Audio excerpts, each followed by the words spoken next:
বিলম্বিত বসন্ত। 40-এর পরে কি তবে হৃদয়ের দরজা বন্ধ হয়ে যায়? তখন কি নূতন অনুভূতির কড়া নাড়া মানেই পাপের ছাপ? নাকি এই বয়সে কারো প্রতি টান মানেই মানুষ পরকীয়ার কাঠগড়ায় দাঁড়াবে?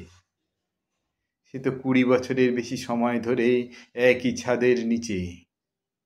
জীবনটা একঘেয়ে ঘড়ির কাঁটার মতো এগোয়। সকাল অফিস, রাত টিভি, মাঝে সংসারের হিসেব আর 2 সন্তানের পড়াশোনা। ভালোবাসা ধীরে ধীরে জীবনের তালিকা থেকে হারিয়ে গেছে, শুধু রুটিন আর দায়িত্ব বেঁচে আছে। হঠাৎ একদিন অফিসের করিডোরে দেখা হয়ে গেল বহুদিনের পুরনো কলেজ বন্ধুর সঙ্গে। সে হাসলো, ঠিক সেই আগের মতো বলল, তুই তো একটুও বদলাসনি। মনে অদ্ভুত এক কম্পন বয়ে গেল। এ যেন বহুদিনের ঘুমন্ত আবেগের হালকা জাগরণ। আমরা কেউ ভালোবাসার দাবি করিনি, শুধু চোখে চোখ পড়তেই মনে হলো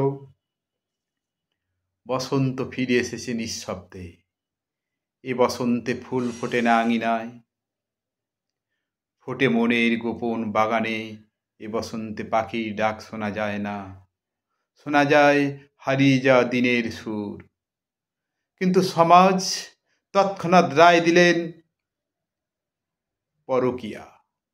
কেউ ভাবে না এই অনুভূতিরও এক বয়স আছে, যেটা হয়তো সময় মতো আসেনি, বরং ধুলো মাখা ড্রয়ারে লুকিয়েছিল। আজ আচমকা খুলে পড়েছে এই বিলম্বিত বসন্তের পাহাড়। তাহলে কি এটা অপরাধ, নাকি মানুষের অন্তরের স্বাভাবিক চাওয়া?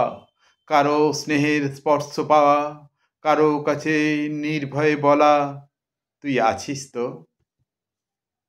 হয়তো আইন এই পার্থক্য বোঝে না, কিন্তু হৃদয় বোঝে। কারণ ভালোবাসা বয়সের সীমানায় বাঁধা নয়। সে শুধু খোঁজে এমন এক জায়গা যেখানে শুধু শব্দ ছাড়াই বাঁচা যায়। তাকে নাম দিও না, সে হয়তো পাপ নয়, সে কেবল বসন্ত।